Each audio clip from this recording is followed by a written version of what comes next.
Je vais passer rapidement sur la partie analyse technique. Hop. Pour complémenter un petit peu ce que je vous ai présenté. Hop. Tac. La partie analyse technique. On va passer assez vite dessus, les gars, parce que bon, à chaque fois, je me répète. Entre mercredi et aujourd'hui, franchement, il n'y a pas eu de gros changements. Mais ce qu'on vous dit depuis le départ, là, en tout cas depuis plusieurs mois maintenant, c'est que la dominance du Bitcoin, il n'y a rien qui fait dire qu'on est bearish dessus. Voilà, pour l'instant, et on le voit à chaque fois, on dépasse le précédent plus haut, donc on est toujours sur une tendance haussière. Pour moi, le scénario le plus probable dans les prochaines semaines, prochains mois, c'est qu'on vienne toucher cette zone-là, des 66%. Il n'y a pas de raison que ce soit différent cette fois-ci. On verra après si ça continue, si on vient retester, on break, support et on repart sur la bande supérieure. Sur le cycle précédent, on est quand même venu toucher presque les 74% de dominance. D'accord. Ce qui fait que cette fois-ci, c'est différent en termes de ressenti. C'est aussi par rapport aux politiques monétaires. On avait déjà des taux bas et puis un desserrement des liquidités relativement tôt dans le cycle, par exemple en 2019, alors que là, en fait, on est en 2025. Fin du premier trimestre de 2025, on attaque le début du second trimestre et on n'est toujours pas sur une fin de quantitative tightening en fait. Donc c'est ça aussi qui fait ressentir pour beaucoup de gens que cette fois-ci c'est différent, que cette fois-ci c'est plus compliqué, etc., etc. Et c'est vrai que pour l'instant ce cycle, quand on regarde les performances et ce qu'on a eu par le passé et comment se sont déroulés les cycles, on est clairement pour l'instant sur un cycle pourri. Pour ceux qui sont full alt, vraiment pourri. Donc, dominance du Bitcoin, on le voit, pour l'instant, ça augmente. Et tant que vous êtes sur un scénario comme ça, vous ne pouvez pas vous attendre à avoir des belles perfs sur les alts. Et en plus, si le Bitcoin dump, avec une dominance comme ça super élevée, les alts se reprennent encore plus une dérouillée. C'est ça que ça veut dire. Sur la partie Bitcoin par rapport au dollar, voilà, vous aviez les différents points qui sont à surveiller, donc les différents niveaux en tout cas.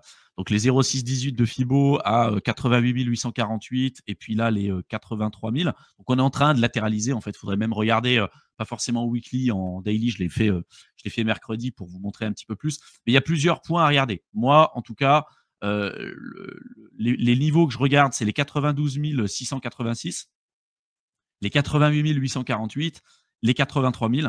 Et puis, voilà, si on va breaker en dessous, le scénario le plus probable, c'est qu'on vienne retester le précédent ATH, et ça serait sain.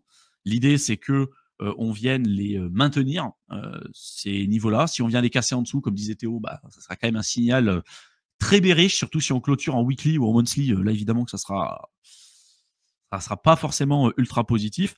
Pour l'instant, c'est pas market confirmé, en fait. Voilà, ouais. Si c'est encore sur des long time frames, c'est-à-dire que tu peux avoir des bougies. Mais pas sur une mèche, mais si tu en weekly, et si tu clôtures en weekly. Tu clôtures en weekly, après tu clôtures en monthly en dessous et que tu commences à continuer et perdurer la tendance baissière, ça pue clairement la merde. D'accord. Ça pue clairement la merde. Et là, évidemment, il va falloir se reposer d'autres questions. En tout cas, pour l'instant, on n'y est pas. Donc, on verra. Les niveaux à observer, c'est ceci. Il y en a beaucoup qui pensent que du coup, l'augmentation qu'on aura, parce que ça descend jamais en ligne droite, tout comme ça n'augmente jamais en ligne droite. Si vous partez sur la théorie du dead cat bounce, parce qu'en fait, on part en bear, les niveaux à observer, c'est ceci. Voilà. Le dead cat bounce, en gros, le scénario le plus probable, c'est les 0,5 de Fibo, donc 92 686. On viendrait retoucher ce niveau-là et après, on repart aux oubliettes. Voilà.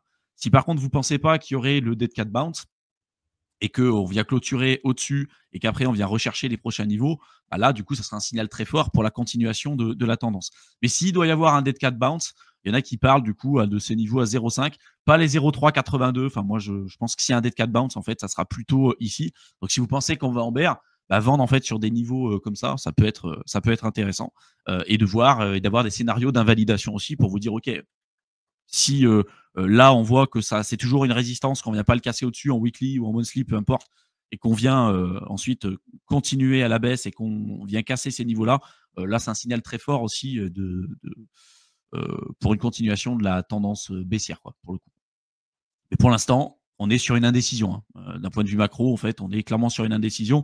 Et on en reparlera un petit peu sur les tarifs de Trump. En fait, cette incertitude aussi, Trump, il a un intérêt de le faire pour tout un tas de raisons, refinancer ses obligations, permettre de réinjecter des liquidités, montrer que si les marchés financiers augmentent, c'est grâce à lui.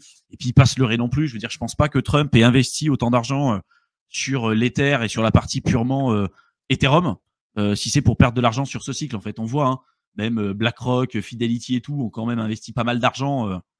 Alors, c'est des investisseurs institutionnels, d'accord, des investisseurs aussi particuliers, il y en a.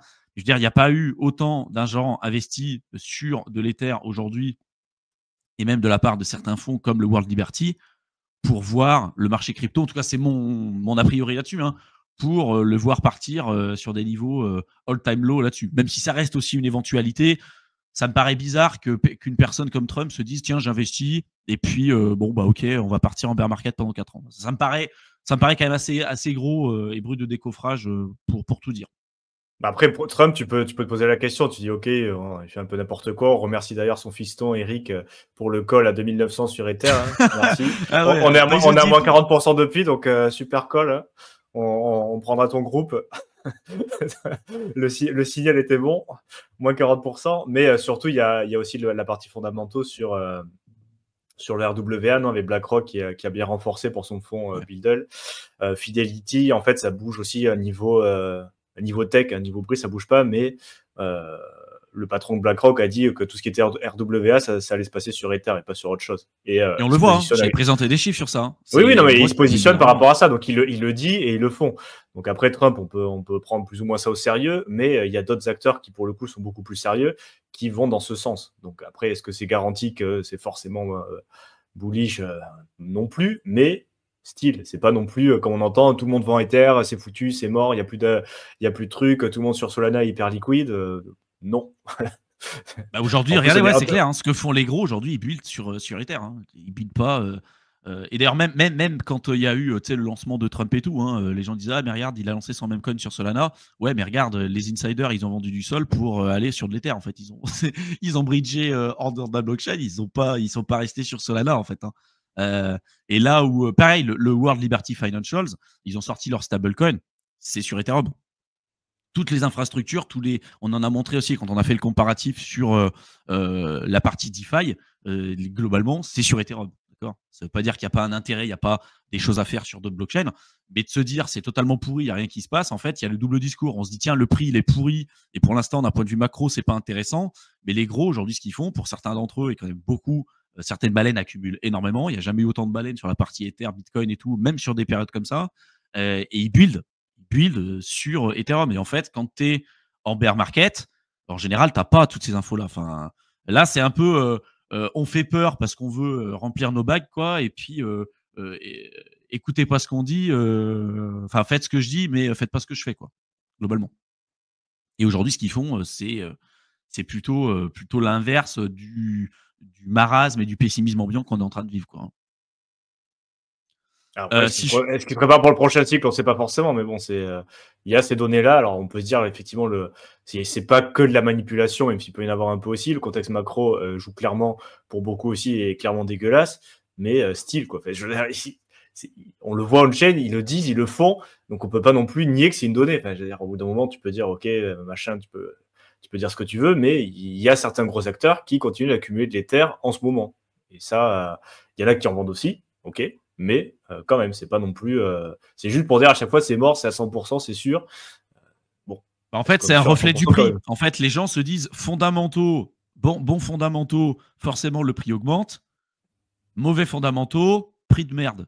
Mais non, vous allez voir que si à un moment donné on repart à la hausse, si l'Ether, par exemple, prend 50% à la hausse, vous allez voir que tout de suite, les gens ils vont considérer que les fondamentaux de l'Ether ont pris 50%. Tout de suite, fondamentalement, il est beaucoup plus génial. Alors qu'en fait, c'est exactement pareil quand il valait 50% moins cher. En fait, pour l'instant, c'est clairement, et ça, on ne peut pas le nier, les performances de l'Ether sont éclatées de chez éclatées. Ça a été de la pure merde. Sur ce cycle, ça a été vraiment que de la pure merde. Et sur ce cycle, clairement, il aurait fallu beaucoup plus être sur Solana et sur d'autres types d'écosystèmes que de l'Ether. Par contre, est-ce que ça veut dire que ça sera forcément le cas par la suite? On verra. On le découvrira avec vous. Nous, on pense qu'il y a des belles choses à voir sur l'Ether sur les prochaines années. Et que très souvent, quand on commence à parler du flippening, mais c'est valable pour tout, hein, quand les Ethereum bros ils commencent à dire flippening sur Bitcoin, en général, on atteint un top. Hein. Et là, c'était pareil. C'était en mode ceux qui étaient sur Solana, flippening pour l'Ether. Bon, on verra hein, ce qui se passera sur ce cycle. Pareil, on le découvrira ensemble. Mais historiquement parlant, quand il y a un consensus en disant flippening, ça pue. Ça pue. Très souvent, la correction arrive. Parce qu'il y a un optimisme ambiant. Et là, clairement, il y a un pessimisme terrible. Pas que sur l'Ether, en fait. On met l'Ether, mais l'Ether, c'est le proxy sur la partie alt. Et la partie alt, me le fait pas rêver, pas du tout. Et là, on voit, ouais, je vous avais tracé des zones, en fait, des zones à surveiller. Et là, on voit que, on continue de descendre. Voilà. C'est un long saignement et une longue agonie, en fait. C'est ça le pire. En fait, la crypto, c'est ça qui est terrible. C'est que, en fait, si tu avais des baisses très rapides, très soudaines, et que tu dis, allez, je souffre d'un coup, j'ai mal au bras, tu me coupes le bras, et après, c'est bon, ça va mieux. T'arraches Là, le en fait, pansement d'un coup. ouais. Là, on t'enlève le pansement petit à petit, puis on va t'enlever un ongle, et puis on va t'enlever un deuxième ongle, puis on va te couper une phalange, et puis une deuxième. Et en fait, c'est ça. Et ça, la longue mort agonique que tu as en crypto sur les alts, c'est terrible. Parce que psychologiquement, ça, à le tenir, c'est monstrueux. C'est très compliqué. C'est pour ça que je dis que pour tous les débutants là, qui sont arrivés sur ce cycle, qui se posent des questions, là, vous vivez quand même un cycle qui est difficile. D'accord. De là à se dire que les cycles d'avant étaient simples, c'est faux. C'était pas simple. Parce que ça aussi, j'ai eu pas mal de remarques là-dessus en disant ouais, mais en gros, vous avez investi par exemple sur 2017-2021, n'importe quel singe aurait pu gagner de l'argent. Oui, c'est marrant, mais a priori, celui qui écrit le commentaire aurait pas gagné du pognon non plus pour les mêmes raisons qu'il en a perdu sur ce cycle aussi, tu vois. Donc, de toujours se dire c'était ça, moi aussi, j'aurais pu le faire. Quand on voit que la majorité des participants perdent des thunes, peu importe les cycles, voilà, c'est comme ceux qui me disaient aussi, ah, moi j'aurais tellement voulu acheter du Bitcoin en 2010-2011, mais tu aurais fait exactement la même chose. C'est-à-dire, tu l'aurais acheté en 2010-2011, tu aurais perdu ta clé, tu l'aurais vendu, tu l'aurais acheté à 1 balle, tu l'aurais vendu à 2, et tu aurais dit putain, j'ai fait le casse du siècle, et puis après tu te réveilles des années après, et tu dis putain, il a 85 000, je suis le dindon de la farce. Et en fait, tout le monde aurait fait ça. Et donc, je pense qu'à un moment donné aussi, il faut remettre un peu l'église au milieu du village, quoi. D'accord. Et ceux qui, c'est aussi que j'en avais parlé, qui disent ouais, les influenceurs ou certains parlaient du facile x4 sur l'Ether et aujourd'hui j'ai acheté de l'Ether, j'ai perdu de l'argent, j'ai envie de les insulter et tout. Je l'ai partagé sur Twitter, ce commentaire-là. C'est ta responsabilité. Je veux dire, si tu as pris pour argent comptant ce que quelqu'un sur Internet a dit sur la partie Ether, encore une fois, c'est ta responsabilité et que si sur ce cycle, tu as décidé de faire ces choses-là et de suivre, c'est ton propre libre arbitre. C'est tes propres erreurs et c'est ta propre responsabilité. Et que, a priori, si tu as perdu de l'argent sur ce cycle et que tu as fait ce genre d'erreur, de dire que si tu étais en 2017 et 2021, tu aurais gagné de l'argent, je peux t'assurer que des FUD et tout, il y en a eu aussi sur ces périodes-là. Et que pour les mêmes raisons que pour lesquelles tu as perdu de l'argent aujourd'hui, tu en aurais perdu sur le cycle précédent. En fait. Donc, voilà. Peut-être petit aparté que je voulais faire là-dessus. Sur la partie dominance Ether, en pourcentage. Donc là, on voit que ça pue la merde. Voilà. On peut tracer en fait toutes les zones de support qu'on veut. Pour moi, tant qu'on n'a pas à la fin du QT quantitative tightening, il n'y a pas de raison qu'on atteigne un point bas et que l'Ether continue de ne pas perdre du pourcentage de dominance. Là, on se rapproche quand même dangereusement, si on regarde un petit peu, on se rapproche quand même dangereusement du plus bas en termes de pourcentage de dominance du cycle précédent. D'accord. Je ne reviens pas forcément dessus, mais voilà. Moi, j'aimerais bien que cette structure tienne. Si on commence, pareil, à passer en dessous, et peut-être qu'on en aura besoin d'aller chercher des mèches et tout en dessous. Là, j'ai mis en weekly. Donc, on verra. C'est quand même des signaux forts. En weekly, quand tu commences à clôturer en dessous de ces zones-là et que tu continues de descendre, là c'est un signal très, très fort. Donc, ça, pareil, on vous le dira. Pour l'instant, ce n'est pas le cas. Mais on arrive sur des niveaux assez critiques pour moi, sur la partie dominance Ether. Et exactement pareil sur la partie Ether Bitcoin. Hein. Regardez, la longue agonie. On est sur une parabole négative. Quoi. Là, on est clairement sur une parabole négative. Je vous avais tracé cette zone qui ne tient pas pour le moment. Hein. Donc voilà, le scénario le plus probable, c'est qu'on continue de baisser. Et le dernier niveau, c'est là. Voilà. Dernier niveau pour garder la structure haussière depuis la création de l'Ether par rapport au Bitcoin, c'est ces niveaux-là. Si on vient clôturer en dessous et qu'on continue de faire des points bas, là, c'est la structure long terme de l'Ether qui pue par rapport au Bitcoin, hein, d'accord. Donc là, pareil, les tests d'investissement et tout, il faudra remettre en cause. Pour l'instant, que vous ayez décidé de switcher n'importe quel type de crypto en Ether, vous avez peut-être subi moins de volatilité, mais vous avez fait moins bien que le Bitcoin. C'est ça que ça veut dire. Hein. Quand vous avez des charts comme ça, sur ceci, qu'il aurait fallu en fait être full BTC. Voilà, pour prendre moins de risques par rapport au risque rendement. Je parle par rapport au risque rendement. C'était full BTC pour l'instant. Voilà. Et tant qu'on n'a pas atteint le plus bas là-dessus, c'est-à-dire tant qu'on n'a pas la fin du QT, je remets ce graphique-là, cycle précédent, fin du quantitative tightening, on a atteint le point bas sur la partie Ether Bitcoin. Ça a consolidé et ensuite, injection de liquidité, on est parti en bull run. Pour l'instant, quantitative tightening, là, on a peut-être une certaine souplesse ou une simplicité pour les injections de nouvelles liquidités. Enfin, on a eu un quantitative tightening un peu moins hardcore qui a été mis en place par la Fed. Mais ça, évidemment, on est toujours en quantitative tightening. Et ça, c'est pas en faveur des alts. Donc pour l'instant, tant que ça ne change pas et tant qu'on n'a pas atteint un bottom là-dessus et tant qu'on n'a pas la fin du quantitative tightening, pour moi, on n'atteindra pas un bottom sur la paire alt Bitcoin et surtout la paire Ether Bitcoin. Là où ça sera très positif sur les alts, c'est si on atteint un bottom sur la paire Ether Bitcoin et sur la paire alt Bitcoin. Et pour ça, il faut voir ce qui se passe d'un point de vue macro. Mais pour l'instant, pas de signe avant-coureur. Bon, ça c'est pareil, voilà, on peut s'amuser à tracer toutes les droites de tendance, mais là on voit qu'on commence à bouger en dessous. Il faudra voir à la fin de la semaine si c'est une bougie, si ça vient remonter. Bon, on verra. Pour l'instant, en tout cas, d'un point de vue macro, ça pue. Et ici, pareil, c'est-à-dire que là, je vous avais tracé le point qu'on avait atteint. Donc c'est le total 3, donc c'est la partie market cap en excluant le Bitcoin, l'Ether et les plus gros stablecoins, donc l'USDT et l'USDC, par rapport au Bitcoin. Donc c'est vraiment attention par rapport au Bitcoin. Et on voit qu'au cycle précédent, on a quand même atteint un niveau assez bas, quand même, ce niveau-là, avant de partir sur une phase parabolique et une performance des alts par rapport à Bitcoin. En fait, cette croissance parabolique, c'est une surperformance des alts par rapport à Bitcoin. Jusqu'à maintenant, depuis 2021, en fait, on n'a eu qu'un long et une douloureuse souffrance et saignement des alts par rapport à Bitcoin.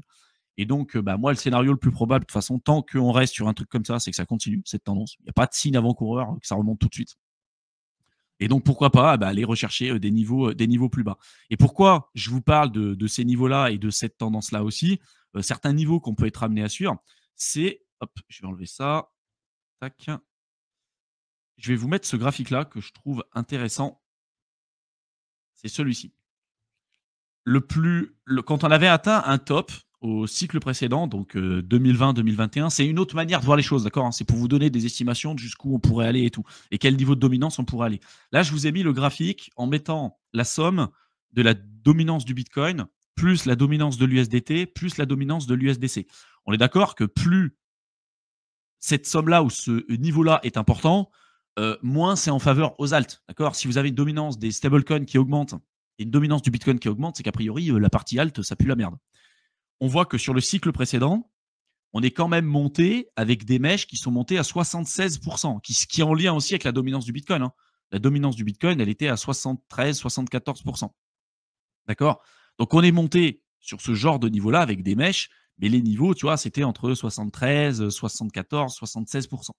Et ensuite, baisse de la dominance du Bitcoin, switching des liquidités, alt season, bref, je ne vous refais pas le speech. Là, depuis le début de ce cycle, on est sur une augmentation lente et progressive de cette dominance. D'accord? Et ça prend plus de temps que prévu parce que les cycles, les injections de liquidités, encore une fois, ne sont pas les mêmes. Et là, ce qu'on observe, c'est qu'on a une augmentation lente et douloureuse, agonie, je ne reviens pas dessus, pareil, et on voit que là, on vient augmenter et on arrive sur des niveaux quand même importants. Je vous avais mis une première zone ici. Bon, il y a une autre zone que je suis qui est celle-là. Et pour moi, le scénario le plus probable, tout comme pour la dominance, c'est d'aller chercher là, les 66%. Et donc, pourquoi pas aller retaper l'ATH du cycle précédent, donc les 73, etc., etc. Si on suit ce scénario-là et qu'il y a encore cette augmentation, évidemment, sur la partie alt, Ether par rapport à Bitcoin, ça va continuer de baisser. La partie Other par rapport à Bitcoin, pareil, ça va baisser. Bref, c'était aussi l'autre truc que je voulais vous montrer. Voilà. Celle-ci aussi, évidemment, que si ça continue d'augmenter, si cet indicateur-là réaugmente et vient toucher ce point-là, évidemment que là, pareil, ça va redescendre. Et peut-être qu'on a besoin de ça, justement, de réatteindre les anciens niveaux du cycle précédent, quitte à ce que ça prenne plus de temps que prévu. Parce qu'on a eu pas un enlevage du pansement et un retrait du pansement d'un coup en se disant allez, je souffre une fois et je l'enlève d'un coup. On s'est dit allez, on va avoir un saignement lent et douloureux. Et vu que finalement on a eu des taux d'intérêt élevés, pas d'injection de liquidité, on a eu ce truc-là, alors qu'avant ça se faisait rapidement. On avait une très grosse baisse, très rapide, avec tout de suite des injections de liquidité, et donc tout de suite on pouvait repartir à la hausse, quoi. Là, ça n'a pas été le cas. Et c'est là où, pour moi, où c'est assez différent de ce qu'on a connu par le passé, parce que voilà, les injections de liquidité ne sont pas faites au même moment dans le cycle. Et du coup, pour moi, le scénario le plus probable, là, c'est que on vienne retoucher ces niveaux-là et on verra. On verra. Est-ce que ça va s'arrêter ici? Est-ce que ça va continuer? On verra ensemble. Mais là, je ne vois pas de raison d'être bearish sur cet indicateur-là. Et le scénario le plus probable, c'est qu'on aille là-dessus. Et après, la question à se poser, c'est de se dire, une fois qu'on a atteint ça, une fois qu'on a atteint le précédent ATH ou qu'on l'a dépassé, que la dominance du Bitcoin est super élevée, qu'on n'a jamais eu autant de stablecoins de côté, des liquidités disponibles, est-ce qu'il va y avoir cette rotation? Là, il y a deux écoles. Il y en a qui disent il va y avoir la rotation euh, des, des stablecoins, du Bitcoin et de tout ça sur la partie alt. Et puis il y a d'autres qui diront que non, finalement, il n'y a pas de raison qu'il y ait cette rotation et que la dominance du Bitcoin restera élevée, même si elle a atteint un top, peut-être qu'elle augmentera encore un petit peu, mais qu'on pourrait partir en bear market avec une dominance du Bitcoin qui, de toute façon, en bear market, augmente. À chaque fois, c'est le cas. En bear market, la dominance du Bitcoin augmente, mais si elle n'a pas eu l'occasion de baisser en boule, parce qu'il n'y a pas eu la rotation, qu'est-ce qu'il lui reste en fait? Elle est déjà haute. Donc elle peut encore augmenter un peu. Et pour moi, le scénario le plus probable, une fois qu'on est là, si d'un point de vue macro, ça s'améliore aussi, il y a pas mal de questions à se poser, c'est qu'on ait cette rotation. Je vois pas de raison aujourd'hui de penser qu'on n'aurait pas de rotation. On l'a toujours eu, cette rotation, que ce soit un peu avant, un peu après, on l'a toujours eu. Donc il n'y a pas de raison de se dire que cette fois-ci, encore une fois, ça serait différent, si en plus de ça, on a une amélioration d'un point de vue macro. Donc à suivre. Je sais pas si tu voulais rebondir là-dessus. C'était un peu. Oui, surtout, en fait, là c'est le scénario plutôt base, mais en plus, si on veut être pessimiste sans être cataclysmique, parce que si tu veux être Bitcoin maxi, ils vont te dire non, mais c'est bon, les alts sont morts, maintenant c'est que Bitcoin, on va remonter à 100%, en gros, si tu veux aller à fond dans l'extrême. Mais au moins que ça descende un petit peu, ne serait-ce que comme on a eu, je sais pas, c'était en 2023 ou 2022, tu vois, en juillet, un dead cat bounce en fait, c'est-à-dire que un rebond sur Bitcoin, une baisse de la dominance au profit des alts, mais au moins pour avoir un rebond, tu vois, sur ce cycle, parce que là, pour l'instant, ça n'a pas été le cas, mais au moins un rebond, tu vois, si on veut dire, ok, c'est quand même amener la tendance globale à augmenter, et c'est quand même un scénario pessimiste, qu'on soit d'accord, au moins que ça corrige au moins, parce que comme c'est la dominance, mais ça peut corriger aussi, tu vois, c'est pas obligé d'augmenter tout le temps en ligne droite, et il peut y avoir des corrections, des latéralisations, ce qui voudrait dire qu'en fait, le marché des alts, à minima, nous fait un rebond, tu vois. C'est pas forcément le meilleur scénario non plus, mais se dire que ça va faire qu'augmenter, jamais corriger, et donc les alts jamais surperformer, jamais prendre un peu de valeur, bon, ça me paraît pas non plus le plus probable, quoi. Et puis surtout, quand on regarde la tendance de fond quand même de la dominance du Bitcoin depuis sa création, c'est un canal baissier. D'accord, on peut s'amuser à le tracer, la regarder.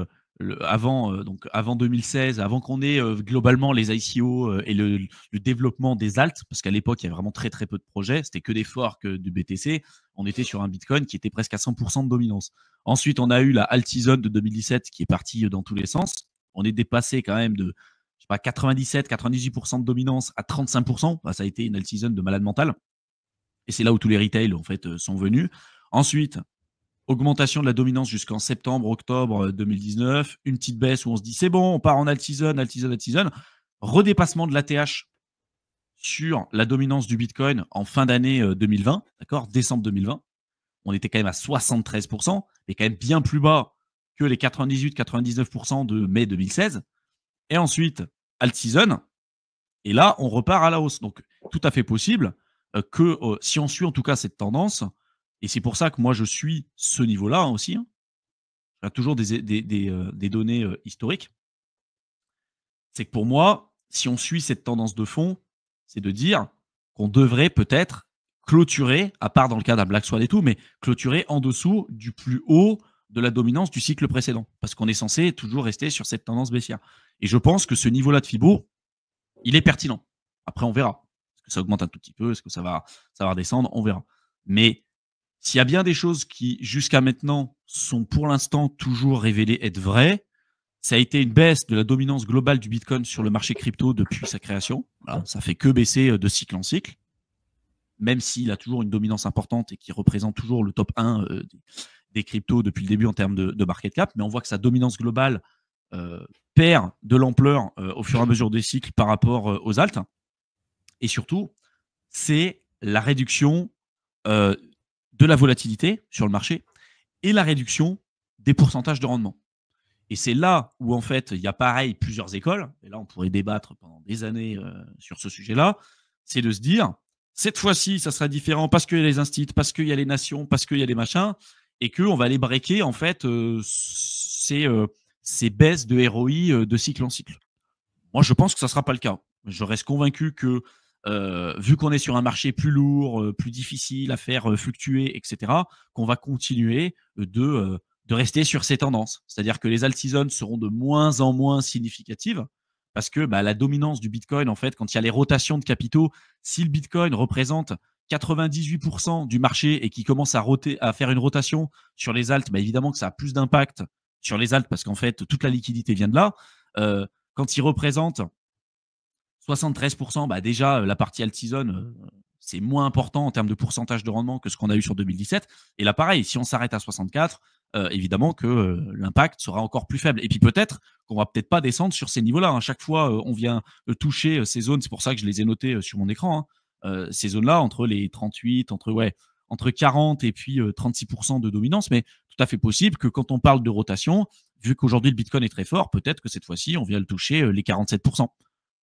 Donc évidemment que si on a une petite rotation comme ça va avoir un impact sur les alts, mais en termes de pourcentage de rendement, ça sera moins important que ce qu'on aura pu avoir ici. C'est évident, en fait, c'est mathématique. Et donc moi, je pense que ça, pour l'instant, ça restera des vérités jusqu'à preuve du contraire. Et c'est un scénario que je garde vraiment en tête de me dire, ceux qui parlent d'un Bitcoin à 300 000, 400 000, 500 000, je pense que vous garderez la patate chaude. D'accord. Ça ne veut pas dire que dans les prochaines années, ça ne sera pas le cas, mais de se dire qu'on va aller breaker les baisses de volatilité et les baisses de rendement qu'on a de cycle en cycle quand même, bon, ça m'interroge. Je ne sais pas ce que tu en penses de ça, Théo, mais... Oui, mais c'est pareil. Il faudra voir, mais c'est vrai que se dire que cette fois-ci, c'est complètement différent et qu'il n'y aura aucune similarité avec ce qu'on a connu par le passé, moi, ça me paraît gros. Ça me paraît gros et je et de ne pas avoir de rotation du Bitcoin sur les alts. Voilà. Oui, c'est ça. Dites-nous ce que vous en pensez, les gars. Au moins sur un Dead Cat Bounce, au moins un tout petit peu, tu vois, mais de ne pas avoir rien du tout. Franchement, cette fois-ci, ça revient à dire que cette fois-ci est différent. Et du coup, en général, on sait très bien ce que ça donne. Donc, avoir rien, mais rien du tout, franchement, ça me paraît gros. Mais bon, écoutez, on verra bien. Dites-nous ce que vous en pensez, les gars.